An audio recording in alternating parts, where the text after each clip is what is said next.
Sai Baba, Baba, Sai Baba, Sai Baba, Sai Baba,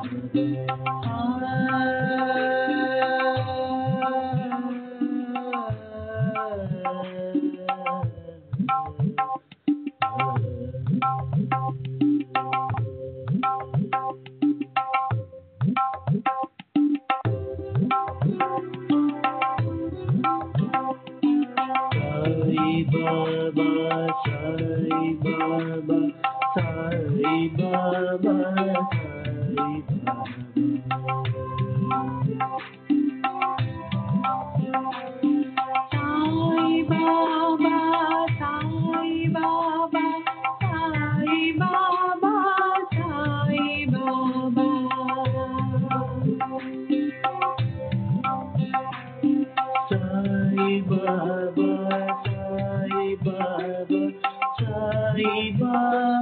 Baba, Sai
Shri सच्चिदानंद सद्गुरु साईनाथ महाराज की जय। सद्गुरु श्री साईनाथुनि शरद बाबूजी की जय।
श्री सच्चिदानंद सद्गुरु साईनाथ महाराज की जय। सद्गुरु श्री साईनाथुनि शरद बाबूजी की जय।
श्री सच्चिदानंद सद्गुरु साईनाथ महाराज की जय। सद्गुरु श्री साईनाथुनि शरद बाबूजी की जय। శ్రీ సాయినాథాయ నమః. శ్రీ సాయిబాబా సత్య చరిత్ర 13వ అధ్యాయం. నిన్నటి తరువాయి. హార్దా పట్టణానికి చెందిన ఓ వ్యక్తి కడుపు నొప్పితో 14 సంవత్సరాలు బాధపడ్డాడు. అన్ని ప్రయత్నాలు చేశాడు. అతని పేరు దత్తోపంత్. అతను షిరిడిలో సాయి అనే గొప్ప మహనీయులున్నారు, ఆయన దర్శనంతో అన్ని రోగాలు నయమవుతాయని ఆ నోట ఈ నోట విన్నాడు. ఆ కీర్తిని విని దత్తోపంతు షిరిడి వెళ్ళాడు. సాయి పాదాలకు నమస్కరించి దీనస్వరంతో, బాబా, 14 సంవత్సరాలైంది. కడుపు నొప్పి నన్ను వెంటాడి పీడిస్తోంది. ఈ రోగం ఇక చాలు. ఎంతగానో ముదిరిపోయింది. ఇది భరించే శక్తి కూడా లేదు. పూర్వ జన్మలో సంగతి అయితే నాకు గుర్తులేదు, కానీ నేనెవరిని చంపను లేదు, ఎవరిని మోసము చేయలేదు, తల్లిదండ్రులను ఎన్నడూ అవమానించలేదు. మరి ఈ కష్టం నాకు ఎందుకు వచ్చింది అన్నాడు. మహాత్ముల కేవల ప్రేమభరిత దృష్టితో, వారి ప్రసాద రూప ఆశీస్సులతో రోగం నయమవుతుంది. మరి వేరే ఏది అవసరం లేదు. సరిగ్గా అలాంటి అనుభవమే దత్తోపంతుకొచ్చింది. బాబా చెయ్యి తన తల మీద పడగానే, విభూతి ఆశీస్సులను పొందగానే అతని మనసుకి హాయిగా అనిపించింది. అప్పుడు మహారాజు అతన్ని కొన్ని రోజులు షిరిడీలోనే ఉంచేశారు. మెల్లమెల్లగా అతని కడుపు నొప్పి బాధ సమూలంగా తగ్గిపోయింది. సరే, అలాంటి వారా మహాత్ములు. ఆయన మానసిక ఔన్నత్యాన్ని నేనేమని వర్ణించను. సకల చరాచర వస్తువుల మీద ఆయనకు సద్భావం ఉండేది. పరోపకారం చేయటమే ఆయన స్వభావం. ఈ శబ్ద స్తోత్రాలను గానం చేస్తుంటే ఒకటి తర్వాత మరొకటిగా అనేక విషయాలు గుర్తొస్తున్నాయి. మరిప్పుడు గడిచిన సందర్భంలోని భీమాజీ చరిత్రను ముందుకు నడిపిద్దాం.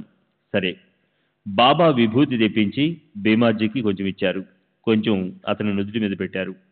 తమ చేతిని అతని తలపై పెట్టారు. బసకి తిరిగి వెళ్ళడానికి అతనికి అనుజ్ఞ ఇచ్చారు. పాటిల్ నూతనోత్సాహంతో బండి వరకు తను నడుచుకుంటూ వెళ్ళాడు. అక్కడి నుంచి బాబా చెప్పిన చోటుకు వెళ్ళాడు అతను. ఆ ప్రదేశం చాలా ఇరుగ్గాను చిన్నదిగాను ఉంది. అయినప్పటికీ ఆ స్థలాన్ని బాబా సూచించారు. అదే దాని మహత్వం. అప్పుడే మట్టిని దిమ్మెస్తో చదును చేసి సరి సమానంగా చేయటం వల్ల అది తడిగా ఉంది. అయినా పాటిల్ అది బాబా ఆజ్ఞగా భావించి దాన్నే తనకు వసతిగా చేసుకున్నాడు. భీమాజీకి గ్రామంలో ఎంతో మంది తెలుసు. అతనికి పొడిగా ఉన్న స్థలం వేరే చోట దొరికేది.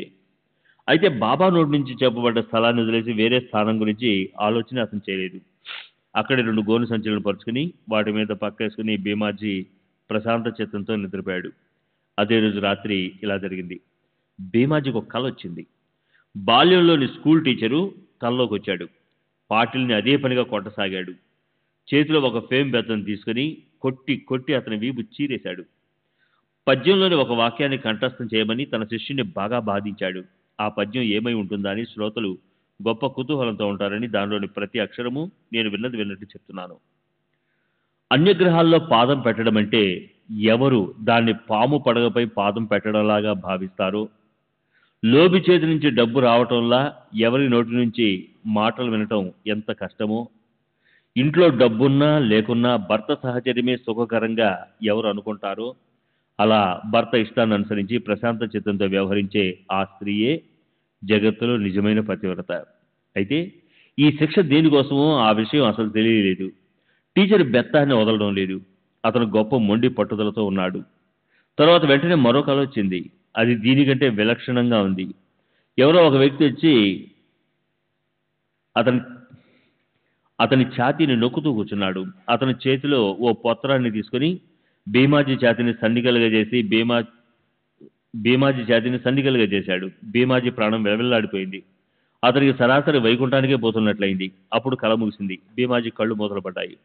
అందువల్ల మనసుకి కొంచెం స్వస్థ చిక్కింది. తర్వాత సూర్యోదయమైంది. పాటిల్ నిద్రలేచాడు. అతని మనసుకి అపూర్వమైన స్వస్థత కలిగింది. రోగం అన్నమాట లేకుండా అది సమూలంగా సమిసిపోయింది. పొత్రం, బెత్తం, సన్నికలు గుర్తు ఎవరికి ఉంటుంది? స్వప్నాలను జనులు భ్రమ అంటారు. అయితే అప్పుడప్పుడు అందుకు వ్యతిరేకమైన అనుభవం కలుగుతుంది. అదే క్షణంలో పాటిల్ రోగం పూర్తిగా నశించిపోయి దుఃఖం దూర తీరాలకు పారిపోయింది. పాటిల్ మనసుకు ఎంతో సంతృష్టి కలిగింది. తను మళ్ళీ జన్మనెత్తనట్లు అనిపించింది. అతను మెల్లగా బాబా దర్శనానికి బయలుదేరాడు. ఆత్మీయతా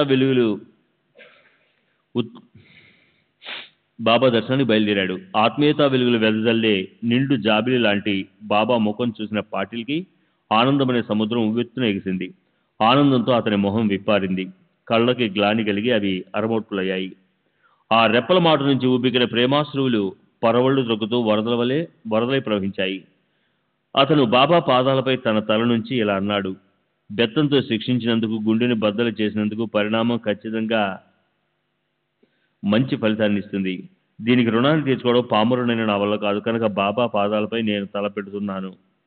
దాంతోనే నాకు తృప్తి కలుగుతుంది. మరో ఉపాయం లేదు. ఓ బాబా సాయి, మీ చాతుర్యం తర్కానికి ఆలోచనలకు అందనిది. సరే, అలా బాబా కీర్తిని గానం చేస్తూ పాటిల్ అక్కడ ఓ నెల రోజులు ఉండిపోయాడు. తరువాత నానాసాహెబ్ ఉపకారాన్ని గుర్తు తెచ్చుకుంటూ కృతార్థుడైన పాటిల్ తన ఊరికి తిరిగి వెళ్ళిపోయాడు. శ్రీ సచ్చిదానంద సద్గురు సాయినాథ్ మహారాజ్ కీ జై. సద్గురు శ్రీ సాయినాథుని శరత్ బాబూజీ కీ జై.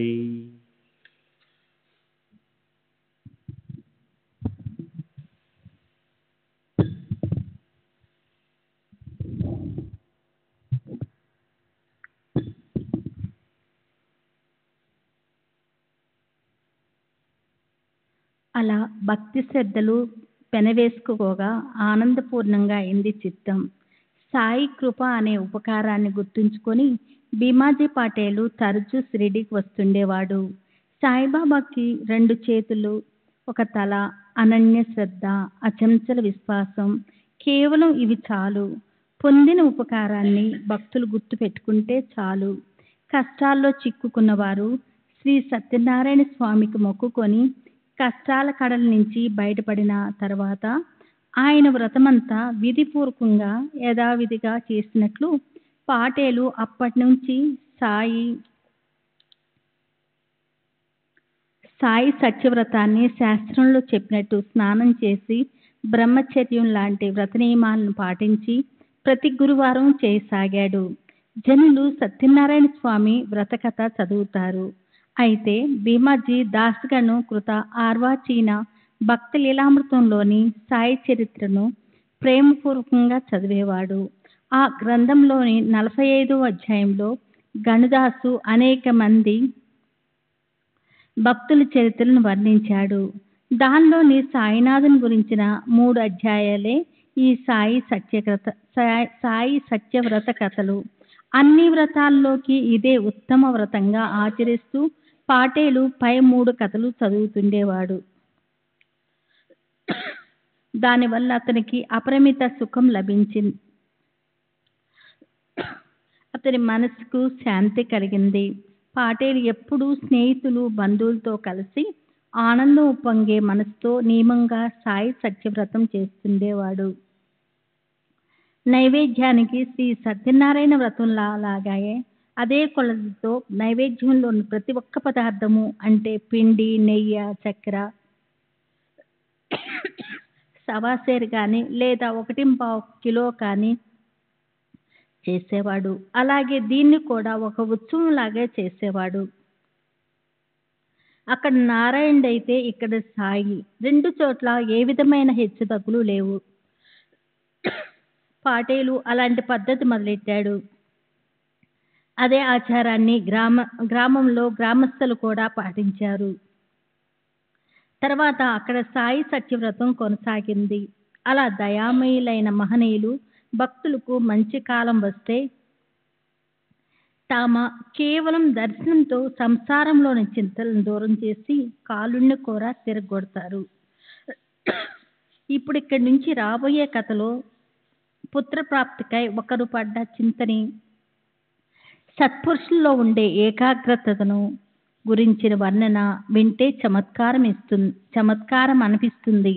నాందేడ్ పట్టణంలో నివసించే పార్సీ జాతికి చెందిన ఒక గొప్ప శ్రీమంతుడు సాయిబాబా ఆశీర్వాదం పొందుతాడు.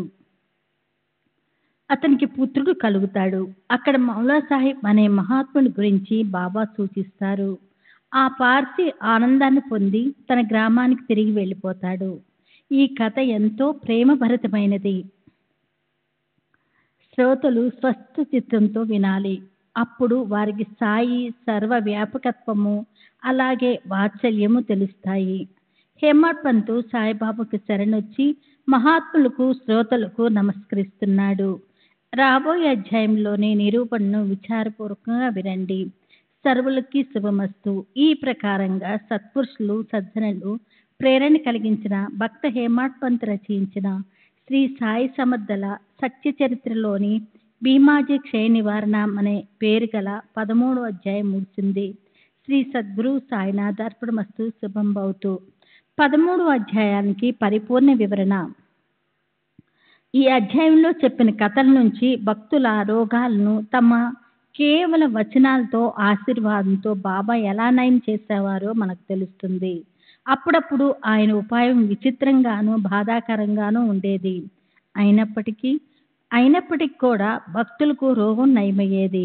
తాత్పర్యము గుణము ఔషధంలోనూ లేదా ఉపాయంలోనూ కాక బాబా చేతిలో ఆశీర్వాదంలో ఉంది. భీమాజీ కథ చెప్తున్నప్పుడు హేమాడ్ పంతు కొన్ని సిద్ధాంతాలను స్పష్టం చేసి చెప్పారు. మొదటిది, ఈ జగత్తులో మానవ ప్రాణులకు దేవుడు బుద్ధి ఇచ్చినప్పటికీ దాన్ని వాడుకొని మనసులో నిశ్చయించుకున్నట్లు తమ ఇష్టం వచ్చినట్లు వ్యవహరించలేరు.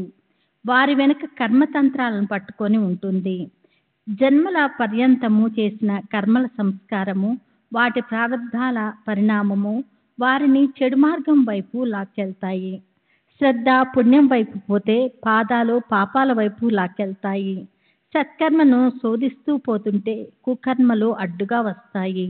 కనుక సత్కర్మలు చేసి పరమార్థం సాధించడం కోసం మానవులు గొప్ప ప్రయత్నం చేయవలసి ఉంటుంది. ఇంతేకాదు సద్గురువుని ఆశ్రయించవలసి ఉంటుంది. రెండవ సిద్ధాంతం, మానవుల సుఖం కోసం అహోరాత్రులు ప్రయత్నం చేసినప్పటికీ పూర్వకర్మల ఫలాలుగా దుఃఖాలు వారి మెడకి చుట్టుకుంటాయి. అదెందుకు? అవి వెతుక్కుంటూ మరీ వస్తాయి. వారించాలని చూస్తే మెడకు చుట్టుకుంటాయి. నెట్టి పారేద్దామనుకుంటే మరింతగా పెనవేసుకుంటాయి. ఇదంతా జీవుల వ్యర్థ శ్రమ. అలా అహోరాత్రులు వారు అత్యంత శ్రమతో అలసిపోతారు. అవి అనుభవించక గత్యంతరం లేదు. ఆత్మహత్య చేసుకునో లేదా వేరే ఉపాయంతోనో వాటిని ఆపివేయలేము. మళ్ళీ జన్మించి వాటిని అనుభవించవలసి ఉంటుంది. జీవన్ముక్తులకి, అంటే జీవించి ఉండగానే ఆత్మజ్ఞానం కలిగి ముక్తులైన వారిని కూడా ప్రారంధ భోగం వదిలిపెట్టదు. అప్పుడు ఇలాంటి దుఃఖాలను సహించడానికి మానవులు తయారుగా ఉండాలి. ఈ జన్మలో మనము నీతితో వ్యవహరించినప్పటికీ దుర్భర దుఃఖాలు ఎందుకు వస్తాయని నిరాశ చెందకూడదు. ఇంకా పరిపూర్ణ ఆచరణతో వ్యవహరిస్తున్నా కూడా ఎందుకు నాకు దుఃఖావస్థ, దుష్కర్మలకు దూరంగా ఉన్న నా తలపై ఎందుకు పాపాలు అని పదే పదే అనకూడదు. మూడవ సిద్ధాంతం, అలాంటి దుఃఖాలను నివారించుకోవటానికి ఒక ఉపాయం మాత్రం ఉంది. అదేమిటంటే సద్గురువుని లేదా ఎవరో ఒక మహాత్ముని శరణనటం. వారి కృపాదృష్టి పడితే మానవులు ఆ దుఃఖాన్ని సహజంగా ఏ యాతనలు లేకుండా అనుభవించగలుగుతారు. నిజానికి సద్గురువు లేక సత్పురుషులు ఆ దుఃఖాన్ని అనుభవించగల ధైర్యాన్ని మనకిస్తారు. అదృష్టపాశ్చాత్తు మహాత్ముల దర్శనం అయితే అదే వ్యాధికి ఒక ఉపశమనము. వ్యాధిగ్రస్తులు అప్పుడు వ్యాధిని దుఃఖం లేకుండా సహజంగా సహిస్తారు. వ్యాధి దారుణమైన బాధను అనుభవింపచేస్తుంది. సత్పురుషులు తమ కరుణ జాలువారే దృష్టిని ప్రసరింపచేసి దుఃఖం లేకుండా అనుభవింపచేసి వాటిని నివారిస్తారు. ప్రతి ఒక్క సందర్భంలోనూ మనసులో ఉండే సద్గురువు లేదా సత్పురుషులు తమ దైవశక్తిని ఉపయోగించి భక్తుల దుఃఖాలన్నిటినీ కలిపి ఒక్కసారిగా అనుభవింపచేసి వారిని వెంటనే వాటి నుంచి విడుదల చేస్తారు. లేదా ఆ దుఃఖాన్ని తమ మీదకి తీసుకొని ఆ భక్తులను విడుదల చేస్తారు. చివరికి ఈ అధ్యాయంలో భక్తులు సద్గురువుకి లేదా మహాత్ములకి తమ కృతజ్ఞతను ఎలా వ్యక్తం చేయాలో ఆ బోధ మనసుకి కలుగుతుంది. వారు ఎప్పుడూ అవామక్తులుగా ఉంటారు. కనుక మహాత్ములకు తమ భక్తులపై లాభం కోరని ప్రీతి ఉంటుంది.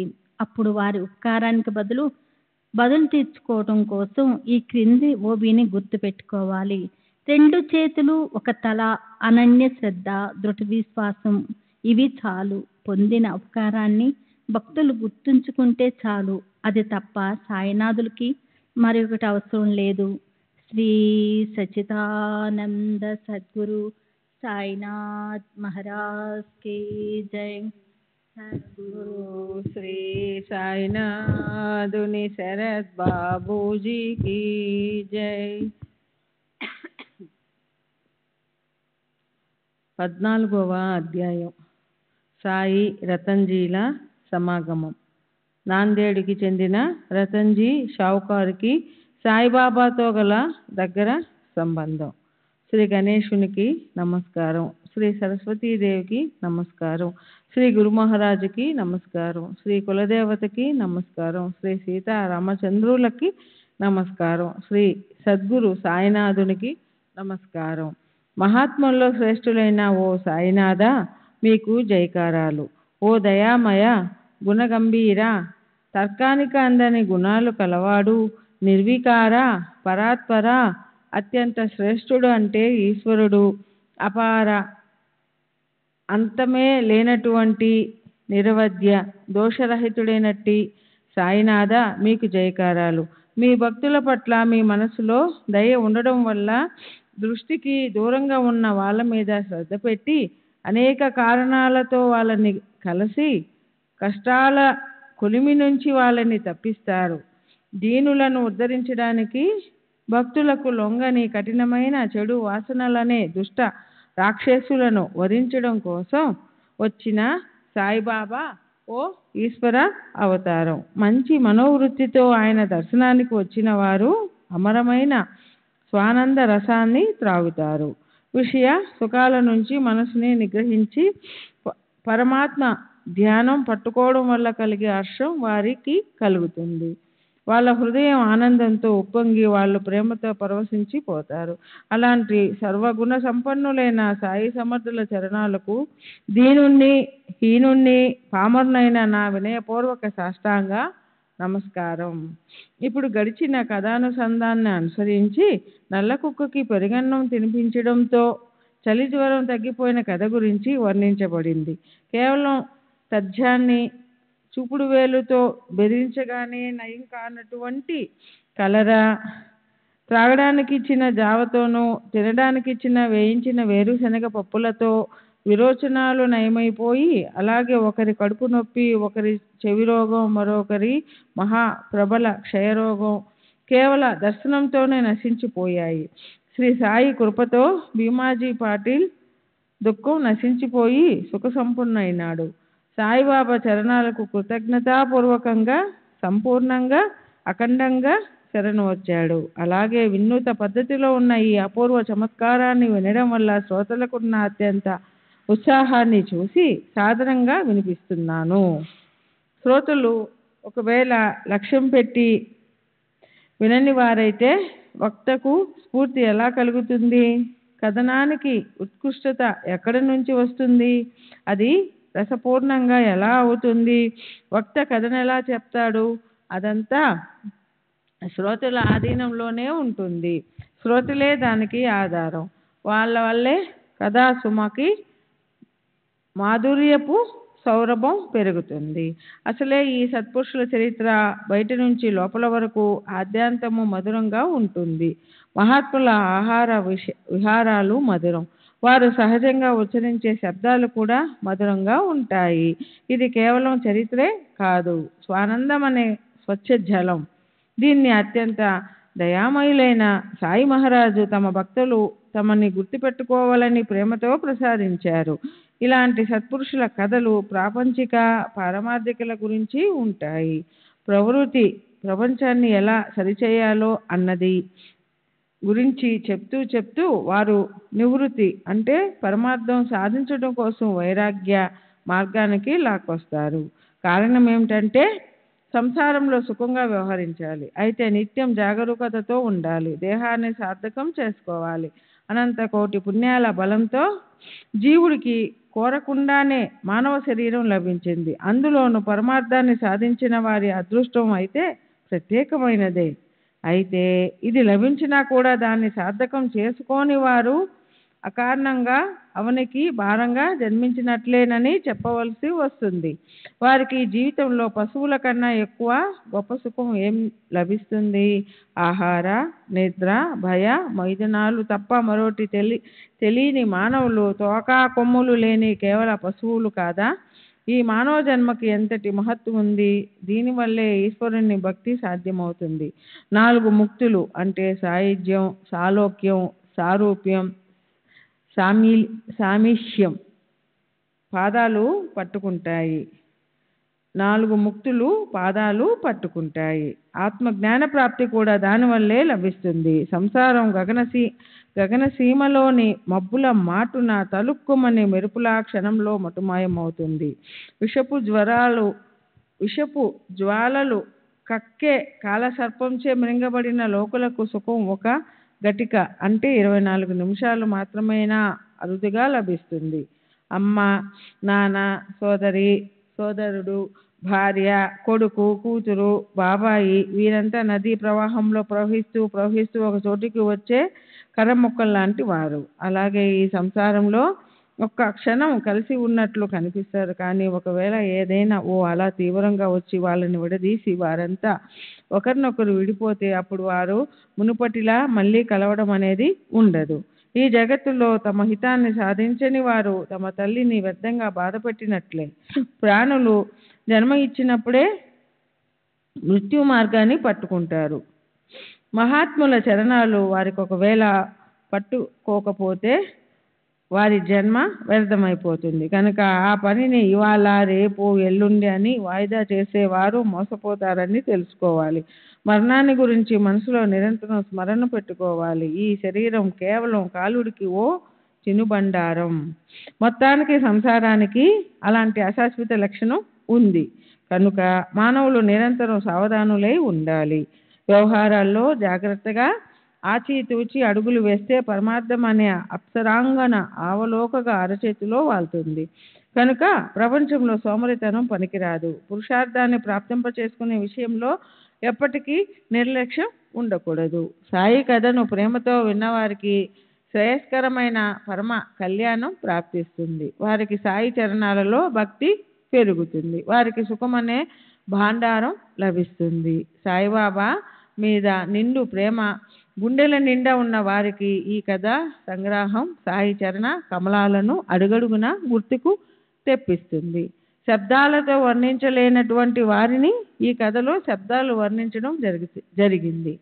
ఇంద్రియాలకు అతీతంగా ఉండే వారిని ఈ కథ ద్వారా ఇంద్రియాలతో సేవించవచ్చు. కనుక ఈ కథ అమృత ధారని ఎంతగా త్రాగినప్పటికీ మనసుకి పూర్తిగా సంతృప్తి కలగడం కష్టం. మహాత్ముల కుశలత తర్కానికి అందనిది. వారి మహిమ అవర్ణనీయం. వారిని మాటలతో సంపూర్ణంగా వర్ణించగల సామర్థ్యం ఎవరికి ఉంటుంది? ఈ కథ నిరంతరం చెవుల్లో పడితే కళ్ళ ఎదుట సాయిబాబా అదే పనిగా కనిపిస్తారు. రాత్రింబవళ్ళు మనసులోనూ ధ్యానంలోనూ ఉంటారు. శృతి పదంలోనూ ఆలోచనలోనూ కూడా ఉంటారు. ఇంతేనా, మెలకువతో ఉన్న స్వప్నంలో కూడా కనిపిస్తారు. కూర్చుని ఉన్నా, నిద్రిస్తున్నా, బోధనం చేస్తున్నా కనిపిస్తారు. జనంలో ఉన్నా లేదా అరణ్యాల్లోనికి వెళ్ళినా అక్కడ కూడా సర్వదా తోడుగా వస్తూ పోతూ ఉంటారు. ఈ ప్రకారంగా మనకి ఆయనపై అదే పనిగా ఇష్టం కలిగితే మన మనసుకి మహేశ్వరునితో లయమయ్యే స్థితి కలుగుతుంది. అలా ప్రతిరోజు అయిందంటే చిత్తం చైతన్యంతో, విశ్వానికి చైతన్యాన్ని ఇచ్చే శక్తితో అంటే పరమాత్మతో ఐక్యత సంతరించుకుంటుంది. ఇప్పుడు తర్వాతి కథ గడిచిన అధ్యాయం చివరిలో చెప్పిన దాన్ని ప్రారంభిద్దాం. శ్రోతలు ఆదరయుక్తంగా అవ్వాలి. భావభక్తి అనే రవకేసరిని ఎంత తిన్నా తనివి తీరదు. గొంతు వరకు తిన్నా ఎన్నటికీ పూర్తిగా తృప్తి కలగదు. సరే శ్రోతలారా, ఇప్పుడు ఈ రెండవ కథను మీరు శ్రద్ధగా వింటే మహాత్ముల దర్శనం వల్ల అయ్యే సార్థకత మనసుకి ఖచ్చితంగా పట్టుకుంటుంది. బయటికి కనపడేలా సాయిబాబా ఏమీ చేసేవారు కాదు. ఆయన తన స్థానాన్ని వదిలి ఎక్కడికి వెళ్ళేవారు కారు. అయినప్పటికీ కూర్చున్న చోటు నుంచి ఆయన కన్నీ తెలిసి ఉండేవి. అందరికీ ఆయన ఆ అనుభవాన్నే ఇస్తూ ఉండేవారు. 3 కాలాల్లోనూ అబాధిత అస్తిత్వ రూప తత్వం అంటే బ్రహ్మ అనేది తమ శరీరంలో ఉంటూనే అదే సంపూర్ణ జగత్తులోనూ ఉన్నది అన్న విషయాన్ని తన శరీర స్పృహను విస్మరించి నిరంతరం గుర్తుపెట్టుకోవాలి. ఈ సత్యాన్ని ఎవరు శరణు అంటారో వారికి అన్నిటితో ఐక్యత ఉంటుందని తెలుసుకోవాలి. ఎందుకంటే వేరువేరుగా ఉన్నాయని అనుకుంటే జనన మరణాల పరంపరం వెంటాడుతుంది. తాను జగత్తులోని ఇతర సర్వప్రాణులు వస్తువులు వేరువేరుగా ఉన్నాయని నిశ్చయం చేసుకునే బుద్ధి అంటే నిజంగా అది అజ్ఞానమే. గురువుతో కలయిక వల్ల శాస్త్ర అభ్యాసంతోనూ చిత్తశుద్ధి కలిగి బ్రహ్మమయ స్థితి ప్రాప్తిస్తుంది. అవిద్య నుంచి ముక్తులవడం అంటే ఏకత్వ ప్రాప్తి కలగడమే. మనసులో ఏ కొద్దిగానైనా భేదభావం ఉంటే అప్పుడిక ఏకత్వ భావం అనేది ఎలా? బ్రహ్మదేవుడి నుంచి చైతన్యరహితమైన అన్ని వస్తువుల వరకు తమ సస్వరూపం లేదా బ్రహ్మ నుంచి వేరుగా కనిపించే వాటన్నిట బ్రహ్మే ఉంటుంది. నిత్యానిత్యాల్లోని భేదాలను తెలుసుకోలేని అజ్ఞానులకు బ్రహ్మ లేనట్లే అనిపింపజేసే వాటి అన్ని వైపులా బ్రహ్మే ఉంటుంది. అన్ని రకాల ప్రగాఢ జ్ఞానం ఉండడం అనేది దాని స్వాభావిక గుణం. సంసారంలోని కర్తవ్యానికి అక్కడ చోటు లేదు. అక్కడ నామరూపాలకి స్థానం ఉండదు. అదే ఆ అవయవ రహితమైన బ్రహ్మ. సస్వరూపం నుంచి లేదా బ్రహ్మ నుంచి వేరు అని అనుకునే మన స్వభావం వల్ల, అజ్ఞానం, మోహం అనే అనర్థాల వల్ల, నానాతత్వం అనే సంభ్రమంలో చిక్కుకునే చిత్తానికి ఏకత్వం అనే జ్ఞానం కలిగితే అది స్వస్థందంగా అవుతుంది. నేను వేరు, ఇతరులు వేరు అని వేరుగా అనిపించని వారికి ఈ జగత్తంతా అఖండంగా ఏకరసంతో నిండిపోయి ఉంది. అది తప్ప వేరే ఏది మిగిలి ఉండదు. వారికి నామరూపాలతో పనులు చేయడం ఇష్టం ఉండదు. వారు నానాతత్వాన్ని పూర్తిగా వదిలేస్తారు. వారు బ్రహ్మగా అవడం అంటే ఇదే. ఈ జగత్తులో తాము మాత్రమే ఉన్నారు. తాము తప్ప వేరే ఖాళీ స్థలం లేదు. తాము అన్ని వైపులా పూర్తిగా వ్యాపించి ఉన్నారు. తాము తప్ప వేరే ఏదీ లేదు అన్న భావననే దృఢంగా పెట్టుకోవాలి.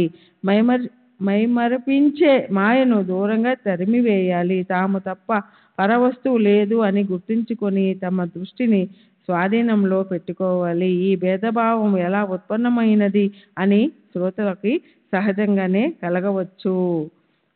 సహజంగానే సందేహం కలగవచ్చు. శ్రీ సచ్చిదానంద సద్గురు సాయినాథ్ మహారాజ్ की जय. सद्गुरु श्री साईनाथ शरद बाबू जी की जय.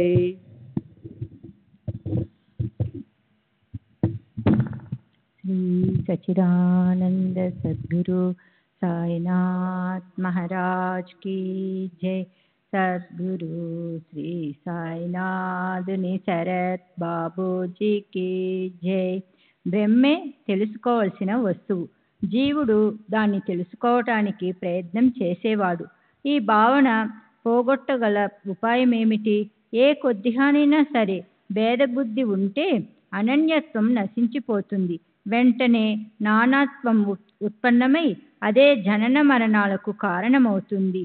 అవిద్యారూప అంధకార దృష్టి దూరమైతే సర్వసృష్టి కూడా కనిపించకుండా పోతుంది. దృష్టిలో కేవలం స్వస్వరూపం నిండిపోయి ఉంటుంది. నానాత్వం వెంటనే పారిపోతుంది. శుద్ధ జలం కలిస్తే అదంతా ఒకటే అయిపోతుంది. మునుపటిదే ఇప్పటికీ ఒకలాగే కనిపిస్తుంది. మునుపటికి ఇప్పటికీ ఒకేలాగే కనిపిస్తుంది.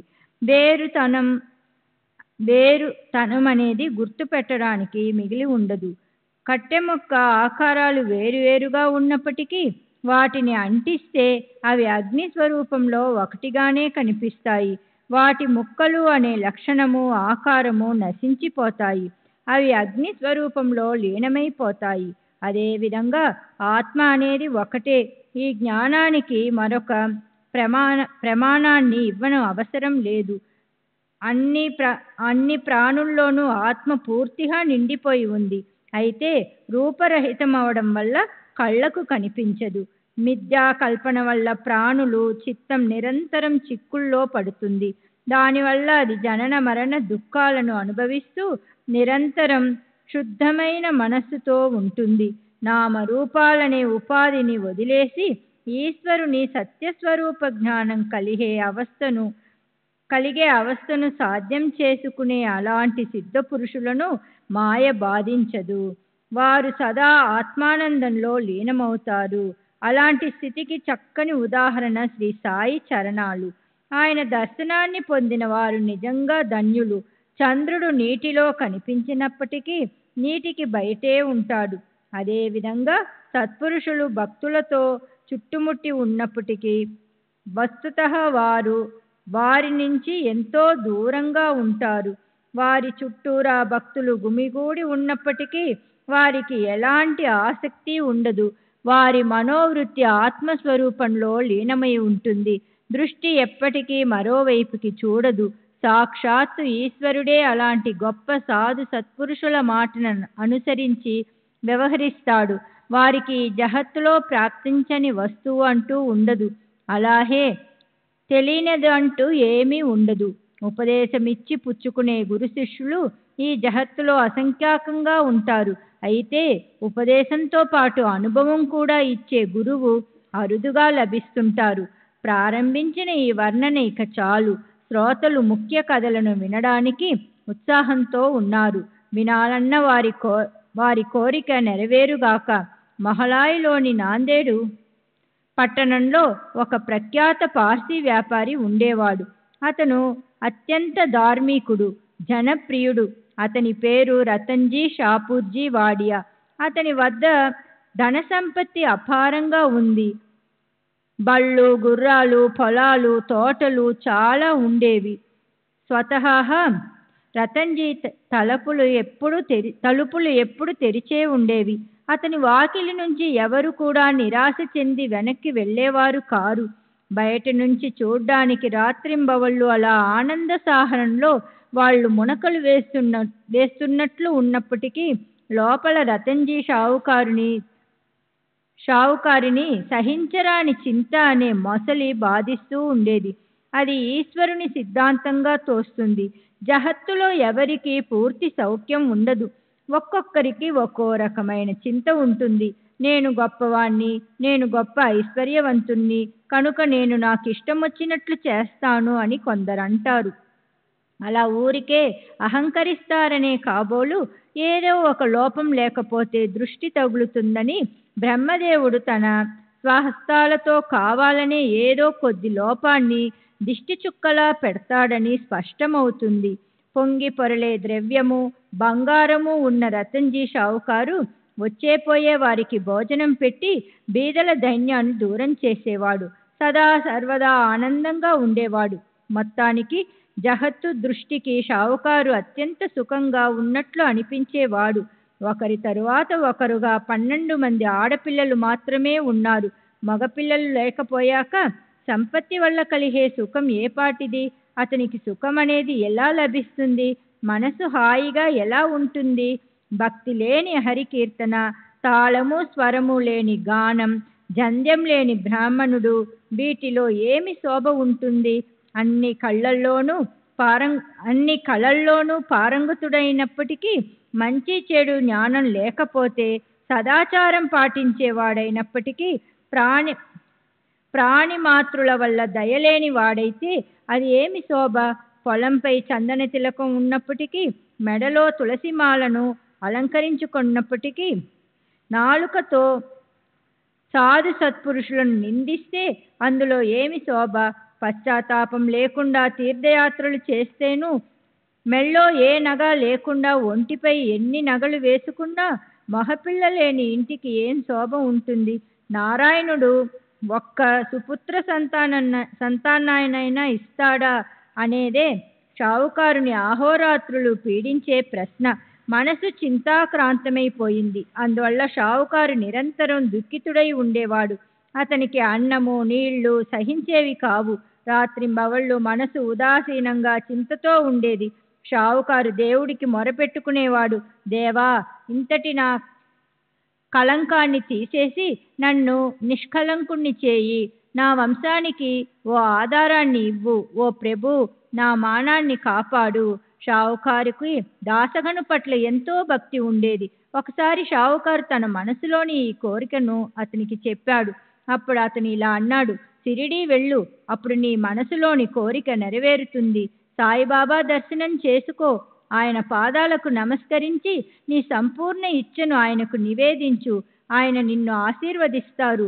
వెళ్ళు, నీకు శుభం కలుగుతుంది. బాబా కుశలత కల్పనాతీతమైనది. ఆయన్ని అనన్యంగా శరణంటే నీవు సుఖిస్తావు. రతన్జీ షావుకారికి ఈ ఆలోచన నచ్చింది. అతను షిరిడీ వెళ్లేందుకు నిశ్చయించుకున్నాడు. కొన్ని రోజులయ్యాక అతను షిరిడీకి వెళ్ళాడు. దర్శనానికి మసీదికి వెళ్ళి సాయిబాబా చరణాలపై సాష్టాంగపడ్డాడు. సాక్షాత్తు పుణ్యరాశియే అయి ఉన్న సాయిబాబాని చూసి షావుకారు హృదయం ప్రేమతో నిండిపోయింది. అతను పూల బుట్టలోంచి అందమైన పూలదండ తీసి ప్రేమగా బాబా మెడలో వేశాడు. పాదాల దగ్గర పళ్లను రాశిలా పోశాడు. తరువాత అత్యంత ఆదరంతో నమ్రతతో అతను బాబా దగ్గరికి వెళ్ళి కూర్చొని ఇలా ప్రార్థించాడు. అది వినండి, గొప్ప సంకటాల్లో పడిన వారు మీ పాదాల వద్దకొస్తారని, మీరు వారిని వెంటనే రక్షిస్తారని విని మనసులో గొప్ప ఆశ పెట్టుకుని ఇక్కడికి మిమ్మల్ని కలిసేందుకు వచ్చాను. మీ చరణ ద్వయాన్ని ఎంతో ఆదరంతో ఒకటి అడుగుతాను. మహారాజా, నన్ను తిప్పి పంపకండి. దానికి బాబా అతనితో ఇలా అన్నారు, వస్తానని ఇప్పుడా వచ్చేది? సరే, నాకు ఇవ్వదలుచుకున్న దక్షిణ ఇస్తే నీవు కృతార్థుడిని అవుతావు. ఎవరైనా దర్శనానికి వచ్చి పాదాలకి నమస్కరిస్తే బాబా, వారి హిందువైనా ముసల్మానైనా పార్సీ వారైనా వారిని దక్షిణ అడిగేవారు. అలా అని అదేమీ తక్కువ కాదు. వరుసగా 1, 2, 5 రూపాయలు అలా అడిగేవారు. 100, 1000, 1,00,000 లేక 1,00,00,000 కూడా తనకి ఎంత తోస్తే అంత అడిగేవారు. ఇచ్చినా కూడా మళ్ళీ ఇంకా అడిగేవారు. వాళ్ళ దగ్గర డబ్బులు అయిపోతే ఎవరినైనా అప్పు అడిగి తెమ్మనేవారు. ఎక్కడా అప్పు దొరక్కపోతే అప్పుడే అడగడం ఆపేసేవారు. ఇంకా తమ భక్తులతో ఏమనేవారంటే, నీవు అసలు చింత పెట్టుకోకు, నేను నీకు ఎంతో డబ్బిస్తాను, నా దగ్గర నీవు హాయిగా కూర్చో. దునియాయే కిసీకా కోయా హై ఔరా కిసీకా కోయా హై, అపనాతో యహ కోయి నహి హై, ఆపలా అల్లాహి అల్లాహై. ఇక్కడ ఎవరైనా ఉండొచ్చు గాని నాకు మాత్రం ఇక్కడ ఎవరూ లేరు. నాకు ఒక్క ఈశ్వరుడు మాత్రమే ఉన్నాడు. నన్ను తమ ప్రాణాధికంగా ప్రేమించే వాళ్ళు అరుదు. ఎవరైనా నాకు 1 ఇస్తే వారికి నేను 100 రెట్లు ఎక్కువ ఇస్తాను. సాయిబాబా గొప్ప లక్షాధికారిని సైతం పేదల ఇంట్లో దక్షిణ అడుగుమని ఆజ్ఞాపించేవారు. గొప్ప శ్రీమంతులు కానీ బికారులు కానీ పేదలు బలహీనులు నిర్ధనులు కానీ సాయిబాబాకి ఒకళ్ళు ఎక్కువ ఒకళ్ళు తక్కువ అనిపించేది కాదు. ఆ శ్రీమంతులు కూడా బాబా ఆజ్ఞని శిరోధార్యంగా భావించి అభిమానాన్ని వదిలేసి పేదల ఇంటికి వెళ్ళి బాబా కోసం ప్రార్థనాపూర్వకంగా దక్షిణను అడిగేవారు. దీని సారాంశం ఏమిటంటే, దక్షిణ నిమిత్తంగా చేసుకుని బాబా తమ భక్తుల అహంకారాన్ని అణిచేసి నమ్రత పెట్టుకోవడం నేర్పేవారు. శ్రీ సచ్చిదానంద సద్గురు సాయినాథ్ మహారాజ్ की जय. సద్గురు శ్రీ సాయినాథుని శరత్ బాబూజీకి జై. సాధువులకు ధనం ఎందుకు అని కొందరు సందేహం కలగవచ్చు. కానీ దీన్ని చక్కగా ఆలోచించి చూస్తే అప్పుడు మనసులోని శంక సహజంగా దూరం అవుతుంది. సాయిబాబా ఇచ్చలన్నీ నెరవేరి ఉండగా ఆయనకు అసలు దక్షిణ ఎందుకు? భక్తుల నుంచి డబ్బు అడిగే వారికి నిష్కలములని ఎలా అనాలి? గులకరాళ్ళు వజ్రాలు లేదా రాగి నాణ్యాలు బంగారు మొహిరీలు వీటన్నిటికీ ఒకే విలువ ఇచ్చిన ఆయన చేయి చాపి ఎందుకనగడగవారు? కడుపు నిండుకోవటానికి భిక్ష చేస్తూ వైరాగ్యం అనే దీక్ష తీసుకున్న అలాంటి నిరపేక్ష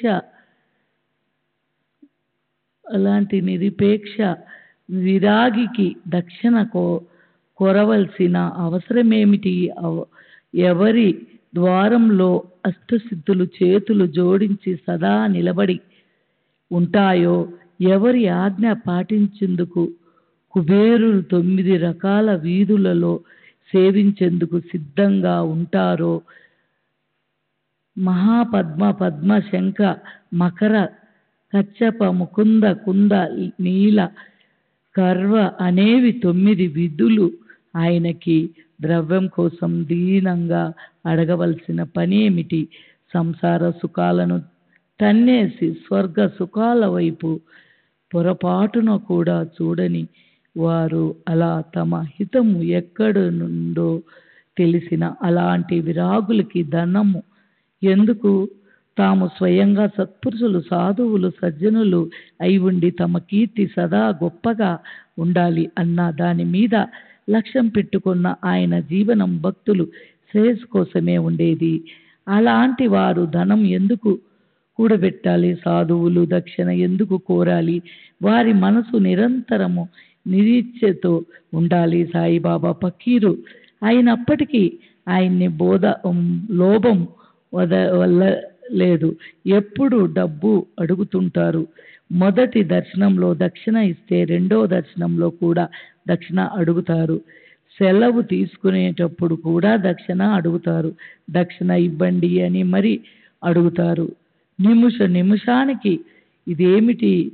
పూజా విధిలో నైవేద్యం చూపిన తర్వాత మొదట భోజనాంతరం చేసే ఆచమనం చేయట కోసం త్రాగే నీరిస్తారు. తరువాత నోరు తువాలు తుడుచుకునేందుకు నీరిస్తారు. చేతికి సుగంధం పూస్తారు. తాంబూలం ఇస్తారు. అన్నిటికన్నా చివర దక్షిణ ఇస్తారు. అయితే బాబా పద్ధతి విలక్షణం.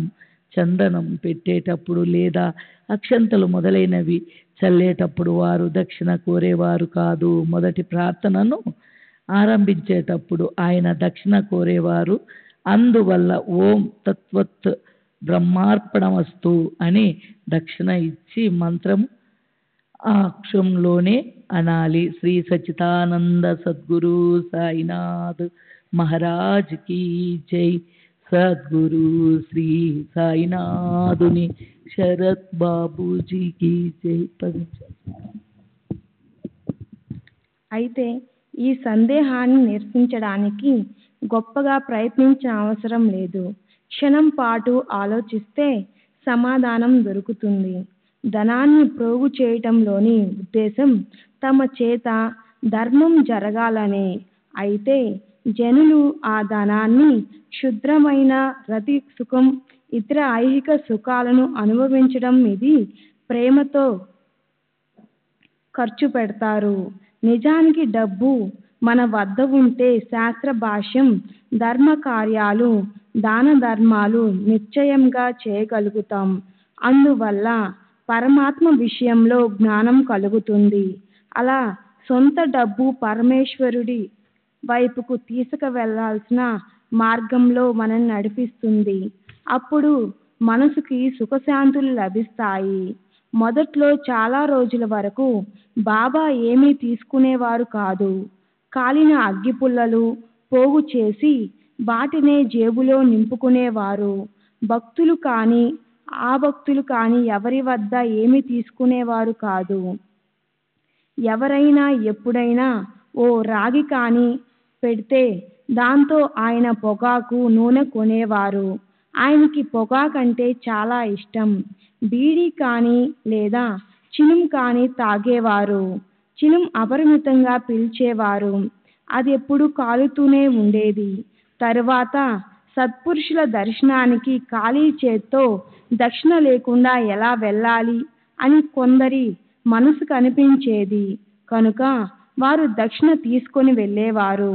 ఎవరైనా 1 పైసా ఇస్తే ఆయన జేబులో వేసుకునేవారు.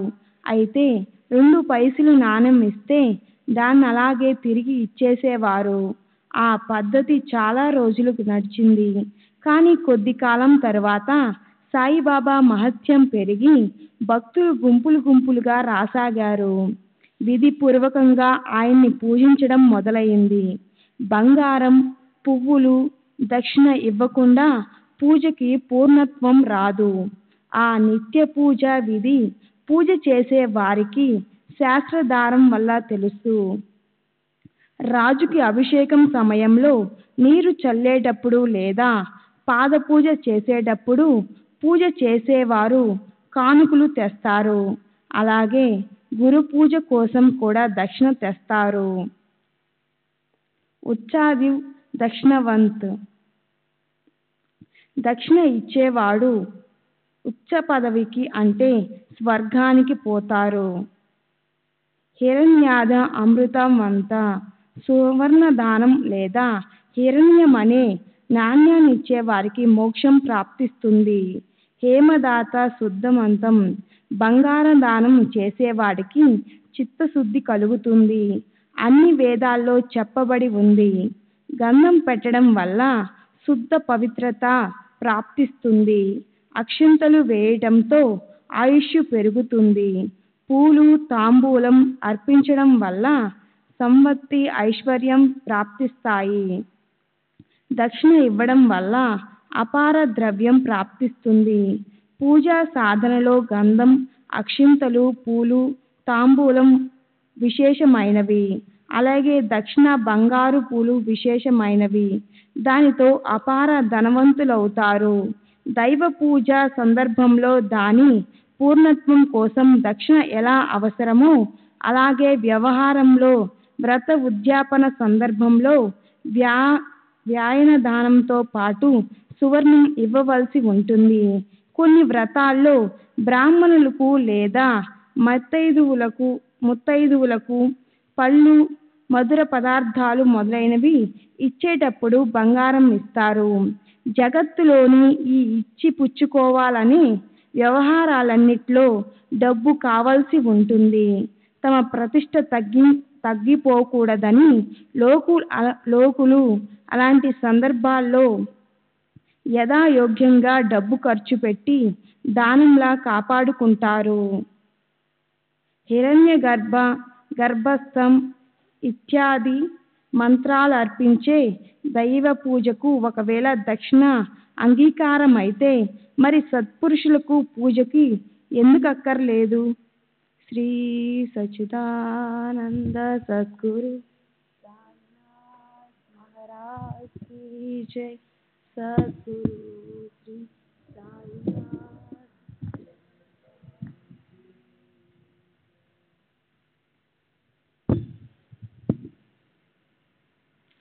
ఇప్పుడు ఇక దక్షిణ గ్రంథం చాలు. దాని గురించిన చర్చకు అర్థం స్పష్టమైంది. బాబాకి ఎలాంటి ఆశ ఉండేది కాదు, లేక స్వార్థము ఉండేది కాదు. కేవలం భక్తుల శ్రేయస్సు కొరకే ఆయన దక్షిణ అడిగేవారు. అయినా ఇప్పుడు తర్వాతి కథాభాగం సంపూర్ణంగా నివేదిద్దాం. దానిలో రతన్జీకి దక్షిణ సందర్భం. సాయిబాబా చేసిన చక్కని చమత్కారం వినండి. శ్రోతలు ఈ అద్భుత కథను పూర్తిగా సద్భావపూర్వకంగా వినండి. సాయిబాబా స్వరూపం ఎంత వ్యాపకమో అలౌకికమో చూడండి. షావుకార్ని దక్షిణ అడిగేటప్పుడు సాయిబాబా పూర్వ వృత్తాంతం చెప్పారు. అయితే అది ఆ షావుకారు మనసుకి గుర్తులేదు కనుక అతనికి ఆశ్చర్యం అనిపించింది. నువ్వు నాకు 3 రూపాయలు 14 అణాలు అంటే 16 అణాల 1 రూపాయి ఇచ్చావు, అది నాకు గుర్తుంది. ఇప్పుడు నువ్వు తెచ్చిన వాటిలో నుంచి నాకివ్వవలసిన బాకీని నాకు దక్షిణగా ఇవ్వు. రతన్జీ షావుకారు బాబాని చూడటం ఇదే మొదటిసారి. అప్పుడు బాబా అన్న ఈ మాటలు విని అతను ఆశ్చర్యచకితుడైనాడు. అప్పుడు గుర్తు తెచ్చుకోసాగాడు. తానింతకు ముందు షిరిడీకి రాలేదు, లేదా ఎవరితోనూ ఏదీ పంపనూ లేదు. అప్పుడు సాయి మహారాజు అన్న మాటలు ఆశ్చర్యకారకాలు కాదా? అలా ఎప్పుడూ జరిగి ఉండకపోవడం వల్ల అతని మనసులో ఎంతో ఇబ్బంది పడ్డాడు. అతను బాబాకి దక్షిణ ఇచ్చి నమస్కరించాడు. అయితే ఆ చిక్కుముడి అతనికి విడివడలేదు. చివరికి అది అలాగే ఉండిపోయింది. షావుకారు తనక్కడికొచ్చిన పని చెప్పాడు. మళ్ళీ పాదాలకు నమస్కరించి చేతులు జోడించి కూర్చున్నారు. షావుకారు మనసుకి ఎంతో సంతృప్తిగా అనిపించి ఇలా అన్నాడు, బాబా, చాలా బాగా జరిగింది. ఈరోజు మీ పాద దర్శనమైంది. నేను పూర్వజన్మలో చేసుకున్న పుణ్యం ఫలించింది. నేను దురదృష్టవంతుణ్ణి. నాకు అంతగా జ్ఞానం లేదు. నాకు పూజ, అర్చన, యజ్ఞం గురించి తెలీదు. అదృష్టవశాత్తు త్రికాలజ్ఞులైన మీలాంటి గొప్ప మహాత్ముల దర్శనమైంది. మీకు నా చింత ఏమిటో తెలుసు. మీ కృపను వర్షించి దాన్ని మీరు దూరం చేయండి. ఓ దయామయ, ఈ అనన్య భక్తుణ్ణి మీ పాదాల నుంచి దూరం చేయకండి. అది విన్న శ్రీ సాయిబాబాకి షావుకారు విషయంలో దయ కలిగి ఇలా అన్నారు, ఊరికే అలా బాధపడకు. నీ దురదృష్టం దూరమయ్యే సమయం ఇప్పుడొచ్చింది. బాబా షావుకారు చేతిలో విభూది ప్రసాదం పోశారు. అతని తలపై కృపతో తమ చేతిని పెట్టారు. నీ మనసులోని కోరిక అల్లా తీరుస్తారు అని ఆశీర్వదించారు. అప్పుడు రతన్జీ షావుకారు బాబా ఆజ్ఞ తీసుకొని నాందేడికి తిరిగి వచ్చాడు. జరిగిందంతా పూసగుచ్చినట్లు దాసగణికి వివరంగా చెప్పాడు. చక్కగా దర్శనమైంది. మనసు ఆనందంతో నిండిపోయింది. ప్రసాదపూర్వకమైన వాగ్దానము, ఆశీస్సులు అన్నీ లభించాయి. అన్నీ సవ్యంగా జరిగాయి. అయితే ఒక్క విషయం మాత్రం నాకు అర్థం కావటం లేదు. ₹3.14 నువ్వు నాకు ఇచ్చావన్న మాట నాకు గుర్తుంది అని బాబా అనటంలోని అర్థం నాకు తెలియటం లేదు. మీరదంతా నాకు స్పష్టంగా చెప్పండి. ఈ రూపాయలేమిటి, ఈ అణాలేమిటి, ఇవి ఇదివరకే ఇవ్వటం ఎలా జరిగింది? షిరిడీకి నేను మొదటిసారిగా వెళ్ళాను. అందులోని అంతరార్థం నాకు తెలియటం లేదు. నాకేమీ బోధపడటం లేదు. ఇదంతా నాకు ఎంతో నిగూఢంగా అర్థం కాని చిక్కు ప్రశ్న అనిపిస్తోంది. మీకేమైనా బోధపడిందా? దాసగను ఆలోచించడం మొదలుపెట్టాడు. ఇదేదో ఓ చమత్కారం లాగానే ఉంది. దీనికి అర్థం ఏమై ఉంటుంది? అతని మనసుకు ఏది నిశ్చయంగా తోచలేదు. తరువాత ఎంతగానో ఆలోచించిన మీదట అతని మనసుకి ఒక ఔలియా అంటే ముస్లిం మహాత్ముడు మూర్తి గుర్తొచ్చింది. అతన్ని జనులు మౌలీ సాహెబ్ అనేవారు. అతను ముస్లిం జాతికి చెందినవాడు. అయితే అతని ప్రవర్తన, దినచర్య మహాత్ముల వలె ఉండేది. అతను ప్రారబ్ధానుసారం కూలి పని చేసుకుని జీవించేవాడు. అతని చరిత్రను వివరంగా చెప్పడం మొదలు పెడితే, శ్రీ సచిదానంద సద్గురు సాయినాథ్ మహారాజ్ కీ జై, సద్గురు శ్రీ సాయినాథ్ నిశరద్ బాబూజీ కీ జై. శ్రీ సచ్చిదానంద సద్గురు సాయినాథ్ మహారాజ్ కీ జై, సద్గురు శ్రీ సాయినాథ్ నిశరద్ బాబూజీ కీ జై. అతని చరిత్రను వివరంగా చెప్పడం మొదలు పెడితే గ్రంథంలో విషయాంతరం అవుతుంది. ఆ మౌలీ సాహెబ్ చరిత్ర నాందేడ్లోని వాళ్ళందరికీ తెలుసు. రతన్జీ షావుకారు షిరిడీ వెళ్లాలని నిశ్చయించుకున్నప్పుడు మౌలీ సాహెబ్ తనంత తానే స్వయంగా సహజంగా వాళ్ళ ఇంటికి వచ్చాడు. వాళ్ళిద్దరికీ పరస్పరం ఒకరి మీద ఒకరికి ఎంతో ప్రేమ ఉండేది. షావుకారు మౌలీ సాహెబ్కి ఉపచార పూర్వకంగా పూలదండని, ఫలాలని, తాంబూలాలని అర్పించాడు. అనుకోకుండా స్ఫూర్తి కలగటం వల్ల చిన్న విందు కూడా ఇచ్చాడు. గణుదాస్కి ఆ క్షణంలో దానికోసమైన ఖర్చు గుర్తొచ్చింది. కనుక అతను ఖర్చు జాబితా తెప్పించాడు. ప్రతి పైసా లెక్క కట్టి మొత్తం ఎంతైందో లెక్క పెట్టారు. ఖర్చు ఖచ్చితంగా ₹3.14 ఎక్కువ కాదు, తక్కువ కాదు. బాబా దానికి రుజువు ఇవ్వటం, బాబా సర్వజ్ఞత అందరికీ ఆశ్చర్యం కలిగించింది. సాయిబాబా సాక్షాత్తు జ్ఞానరాశి. మసీదులో కూర్చున్న దేశంలో ప్రతి చోట జరిగే భూత, భవిష్యత్, వర్తమాన కాలాల గురించి ఆయనకి తెలుసు. సాయి సమర్థులకు సర్వప్రాణి మాతృలతో ఏకాత్మత లేకపోతే ఈ రకంగా అనుభవం కలుగుతుందా? ఇతరులకు అవి చెప్పగలరా? నాందేడు షిరిడీ నుంచి ఎంతో దూరం. 2 ప్రదేశాలకి అంతరం కూడా బాగానే ఉంది. అలాగే ఈ ఇద్దరు మహాత్ములు ఒకరికొకరు ఎరుగరు. మరి సాయిబాబాకి ఈ ప్రకారం తంతి ఎలా వచ్చింది? సాయి మహారాజ్ ఒకరు, మౌలీబువా వేరొకరు అన్న భేదబుద్ధి లేదా ద్వైతభావం వారిద్దరికీ లేదు. మౌలీబువా ఆత్మే సర్వుల హృదయాల్లోని ఆత్మ. అయితే ఈ ఏకాత్మతా ధర్మంలోని మర్మాన్ని తెలుసుకున్నవారు ధన్యులు. బాహ్యానికి శారీరకంగా వారిద్దరూ వేరుగానే ఉన్నప్పటికీ మానసికంగా ఒకరితో ఒకరు కలిసే ఉన్నారు. వారిద్దరూ అని అనటం యోగ్యం కాదు. ఎందుకంటే వారు ఎన్నటికీ వేరు కారు. వారిద్దరిది ఒకటే జ్ఞానం, ఒకటే ప్రాణం, ఒకటే అభిప్రాయం. ఇద్దరూ కూడా సరిసమాన వృత్తిలో పూర్ణ చైతన్యయుక్తులై ఉన్నారు. షిరిడి, నాందేళ్ల మధ్య ఎంతో దూరం ఉన్నప్పటికీ ఇద్దరి మనసులు ఒకటే. వారిది ఒకటే ప్రాణము, ఒకటే దేహము. కనుక ఒకరి నుంచి ఒకరికి తంతి వచ్చింది. సాధు సత్పురుషుల పద్ధతి ఎంత విచిత్రం! వారి తంత్రి యంత్రాలకి తీగలు లేకపోయినా ఈ భూమి మీద ఎక్కడేం జరిగినా వారికి అది తెలిసిపోతుంది. సరే, తర్వాత సరైన సమయం వచ్చింది. రతన్జీని అదృష్టం వరించింది. అతని భార్య గర్భం ధరించింది.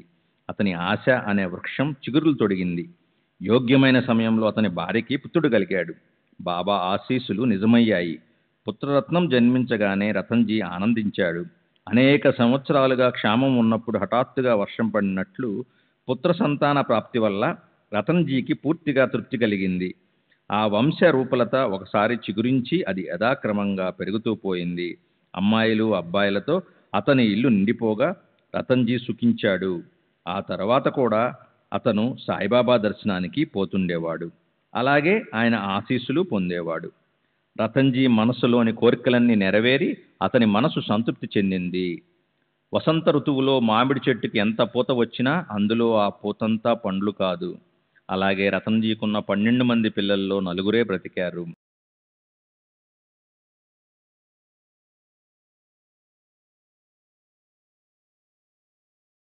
అణువంత కూడా దుఃఖించలేదు. శ్రీ సచ్చిదానంద సద్గురు సాయినాథ్ మహారాజ్ కీ జై. సద్గురు శ్రీ సాయినాథుని శరద్ బాబూజీ కీ జై.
శ్రీ సచ్చిదానంద సద్గురు సాయినాథ్ మహారాజ్ కీ జై.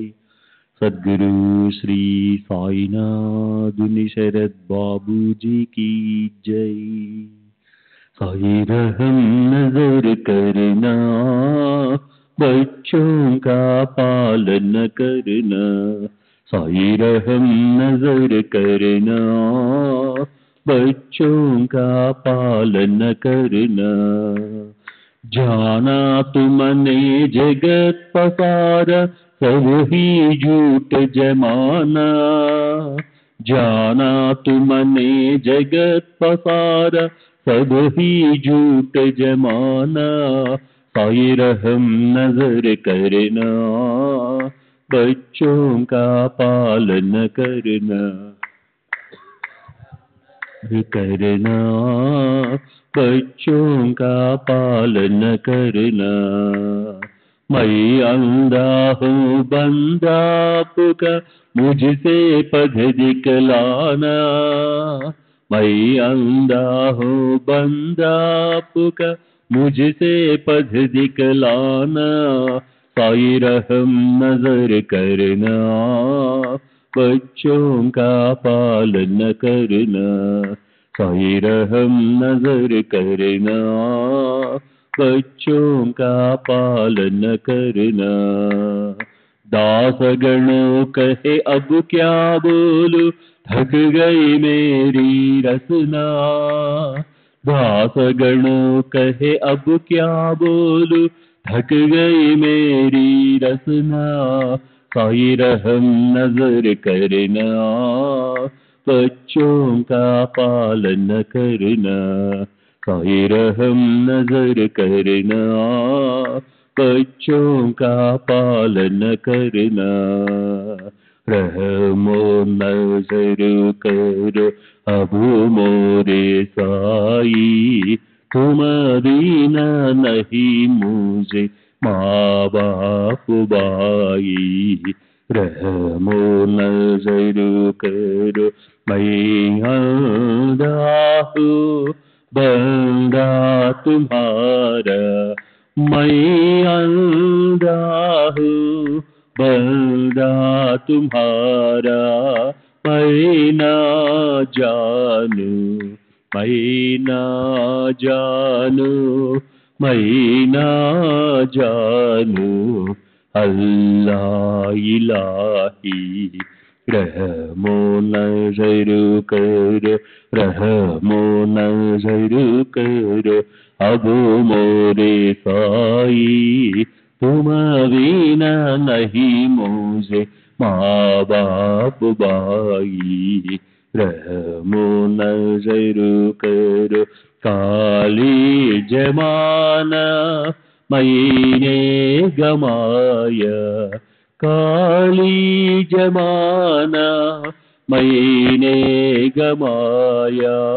साथी आखिर का, साथी आखिर का, साथी आखिर का, तुम बिन कोई।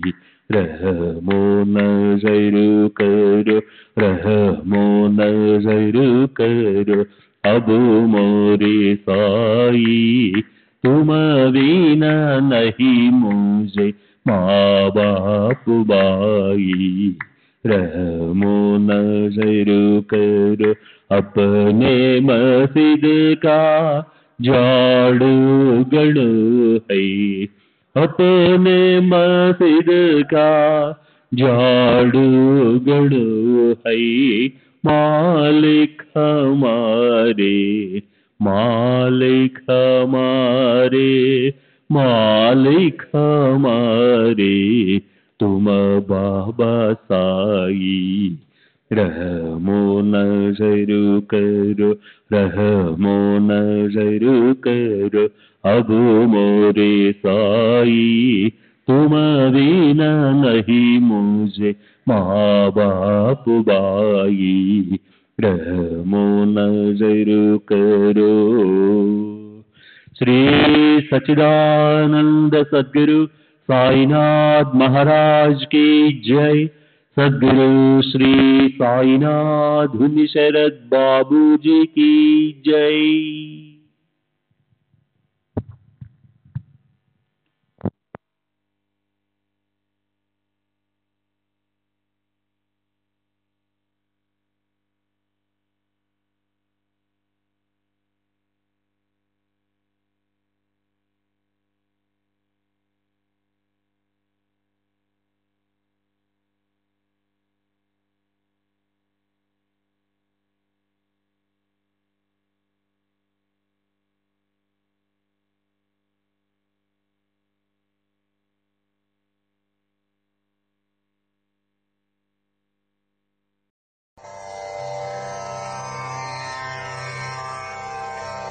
श्री सच्चिदानंद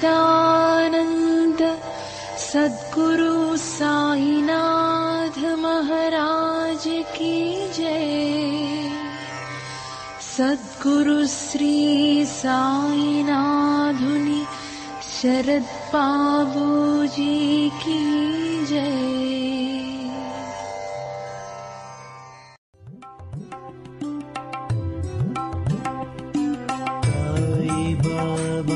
साई बाबा